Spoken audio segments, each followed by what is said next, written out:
नमस्कार मित्रांनो, मी सूरज आपलं बी डिसिप्लिन ट्रेडर या युट्यूब चॅनलवरती स्वागत करत आहे. आपण ट्रेडिंग इन द झोन या पुस्तकाचे क्रमशः वाचन करत आहोत. आज आपण पाहणार आहोत प्रकरण 3, जबाबदारीचा स्वीकार. एखाद्या ट्रेडरसाठी किंवा इन्व्हेस्टरसाठी हा एक खूप महत्वाचा भाग आहे आणि याचीच महत्वपूर्ण माहिती मार्क डग्लस यांनी या प्रकरणामध्ये दिलेली आहे. तर चला आपण पुस्तकाचे वाचन करूया. जबाबदारीचा स्वीकार. जबाबदारी या शब्दाचा अर्थ प्रत्यक्ष जगतानाच कळतो. विशेषतः ट्रेडिंगच्या व्यवहारामध्ये जबाबदारी आचरणात आणणे तितके सोपे नाहीये. तुम्ही सर्वांनी जबाबदारी हा शब्द अनेकदा ऐकला असेल. इतकेच नाही तर प्रत्यक्ष जबाबदारी घेण्याचे व निभावण्याचे अनेक प्रसंग तुमच्यावरती आले देखील असतील. आपल्या कृती युक्तीला मी जबाबदारी आहे ही भावना असायला हवी.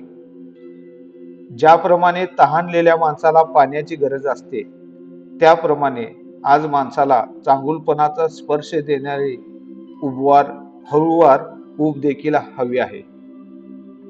प्रत्येक माणसाच्या हृदयात एक जन्मजात उदात्त भावना असते. ती वेळोवेळी उमलून येते. त्यामुळे मानवी जीवनात पवित्र्याची भावना दिसून येते व त्यातून एक खोलवर जबाबदारीची जाणीव निर्माण होते. जबाबदारी म्हणजे कर्तव्य नव्हे, कर्तव्यात जबरदस्ती असते. यामध्ये तुम्हाला जे वाटते ते तुम्ही केलेच पाहिजेत असे वृत्ती असते.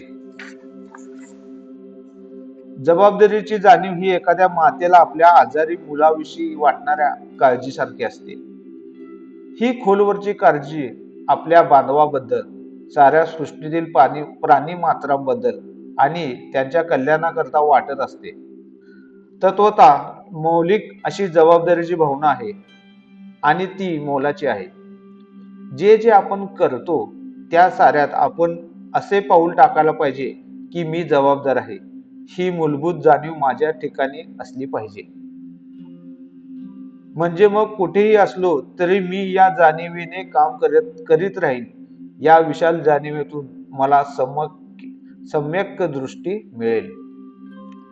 ट्रेडिंग व्यापाराच्या संदर्भात जबाबदारी घेणे आणि यशाची योग्य तत्वे शिकणे या दोन्ही संकल्पना एकमेकाशी अतूटपणे जोडलेल्या आहेत. एक ट्रेडर म्हणून तुमच्या यशासाठी तुम्ही किती जबाबदार असता आणि कसे नाही हे तुम्हाला प्रत्येक टप्प्यावर समजून घ्यावे लागेल. तरच तुम्ही काही वैशिष्ट्यपूर्ण गोष्टी आत्मसात करू शकाल, ज्यामुळे तुम्ही बाजारात सातत्याने यशस्वी होणाऱ्या निवडक ट्रेडर्सच्या गटात सामील होऊ शकाल. प्रत्येक प्रकरणाच्या शेवटी मी आपली भविष्यातील स्थिती गती काय असेल याची योजना बनविण्याची कल्पना मांडली. दुसऱ्या शब्दात सांगायचं झालं तर तुम्हाला जर यशस्वी ट्रेडर म्हणून नावारूपाला यायचं असेल तर तुम्ही त्याचे यशस्वी प्रारूप तुमच्या डोळ्यासमोर कायम ठेवायला हवे. त्या प्रारूपाप्रमाणे तुम्ही स्वतःची नवीन आवृत्ती तयार केली पाहिजे. आपल्या मानसिकतेला एक दिशा द्या.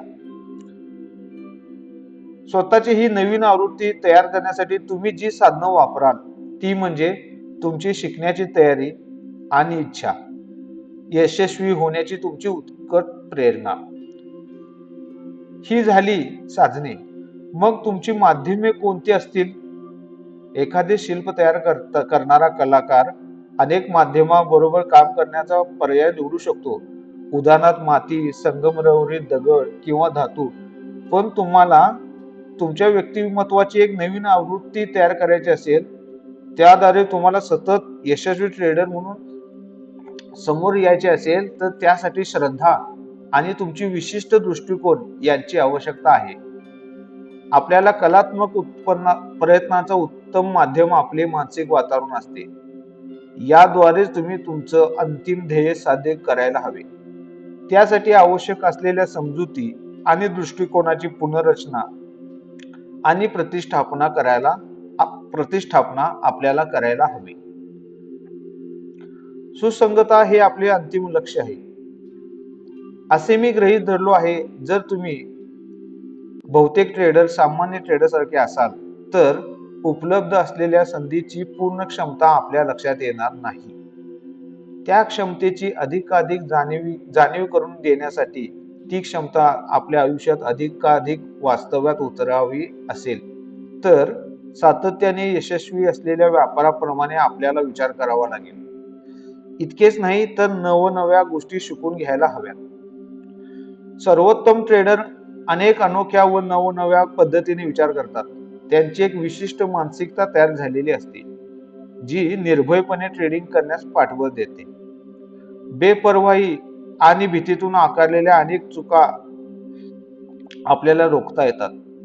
त्यांच्या या यशस्वी मानसिकतेचे अनेक घटक आहेत, परंतु मुख्य म्हणजे यशस्वी ट्रेडर्सनी त्यांच्या ट्रेडिंग मधून भीती आणि बेपर्वाईचे परिणाम ठामपणे बाजूला सारले आहेत. हे दोन मूलभूत वैशिष्ट्ये त्यांना सातत्यपूर्ण परिणाम साध्य करण्यास सहाय्य करीत असतात. तुम्ही देखील ही मानसिकता आत्मसात कराल तेव्हा तुम्हीही न घाबरता ट्रेडिंग करू शकाल. जेव्हा तर्कशुद्ध विचार करा, माहितीचा विपर्यास करू नका. संकोच आणि अनावश्यक आशा बाळगणे सोडून द्या. सहज राहा. मुख्य म्हणजे मनाला भयाचा स्पर्श होऊ देऊ नका. एखादी भीती दूर झाली की या चुका करण्याचे कारणच उरणार नाही आणि परिणामी तुमच्या ट्रेडिंग व्यापारातून सहजपणे नाहीशा होतील. स्वतःची भीती दूर करणे हे अर्धेच समीकरण झाले. दुसरा अर्धा भाग म्हणजे तुम्ही संयम विकसित करण्याची गरज आहे. उत्कृष्ट ट्रेडर त्यांना हे पक्के माहित असते की उत्साहाच्या नकारात्मक परिणामाचा प्रतिकार करण्याची किंवा सततच्या जिंकण्यामधून आलेल्या अतिआत्मविश्वासाचा परिणाम करण्यासाठी अंतर्गत शिस्त किंवा समक्ष मानसिक नियंत्रण असावे आवश्यक आहे. एखाद्या ट्रेडरसाठी स्वतःचे निरीक्षण आणि नियंत्रण कसे करावे हे शिकणे खूप महत्वाचे आहे. सर्वसामान्य ट्रेडर्स बाजारपेठेची माहिती विश्लेषण घेऊन अधिक पैसा कसा कमवता येईल याचा विचार करतात. या क्रियाकलापामध्ये ते मानसिक घटकावरती लक्ष देणे टाळतात. असे करत असताना ते स्वतःच्या अयशस्वी वाटचालीची तयारीच करत असतात. असे म्हटले तर ते अतिशयोक्ती ठरू नये. तुम्ही जे यशस्वीतेचे सातत्य शोधता ते तुमच्या मनात असतं, बाजारात नाही. चुकीचे असणे, पैसा गमावणे, बेपर्वाईने वागण्याची प्रवृत्ती तुम्हाला जास्त नुकसान करून देत असते. तंत्र आणि बाजारपेठेचे ज्ञान हे सर्वांसाठी सारखेच असते, मात्र वेगळी असते ती प्रत्येकाची मानसिकता. उदाहरणार्थ, तुम्ही तुमच्या पैशाचे व्यवस्थापन करण्यासाठी खालील दोन ट्रेडर्स पैकी कोणता ट्रेडर निवडाल? पहिला ट्रेडर एक सोपा शक्यतो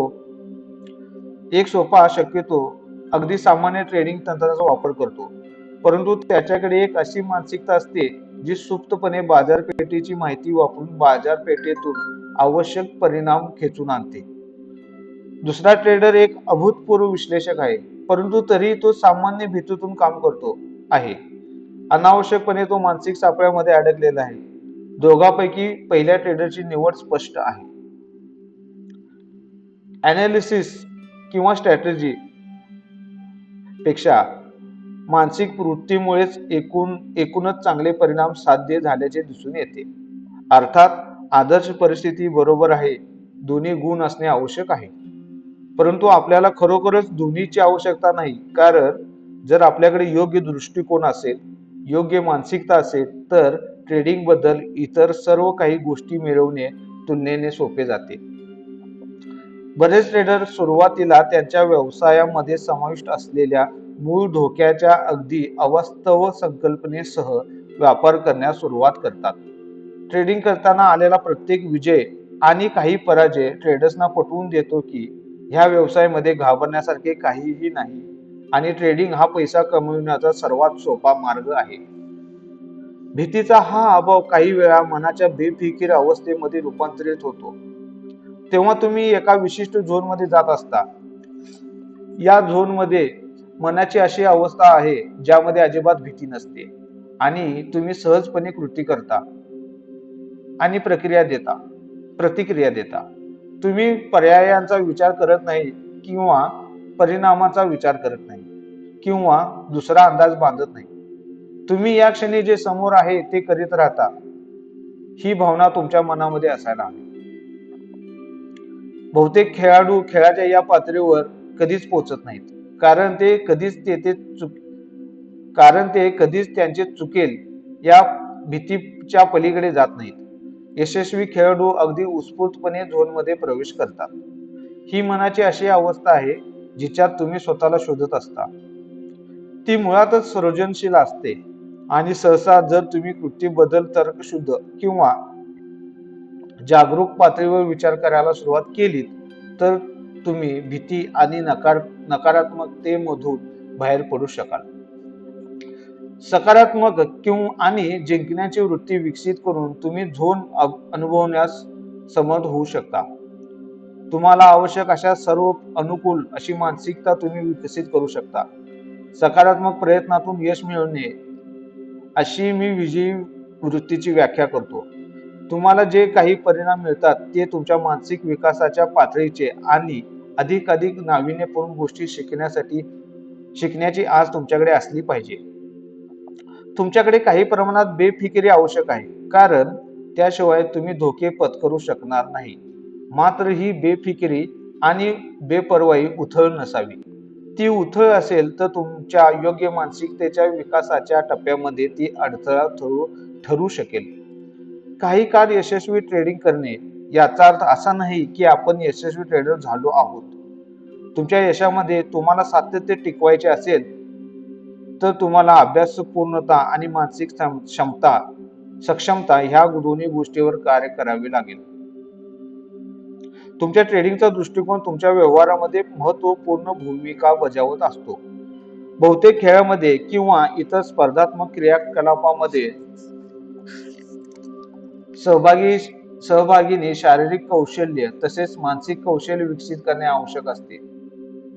जर कौशल्याच्या बाबतीत प्रतिस्पर्ध्याशी बरोबरी झाली नाही तर उत्कृष्ट कौशल्य असलेला सहसा विजयी होतो.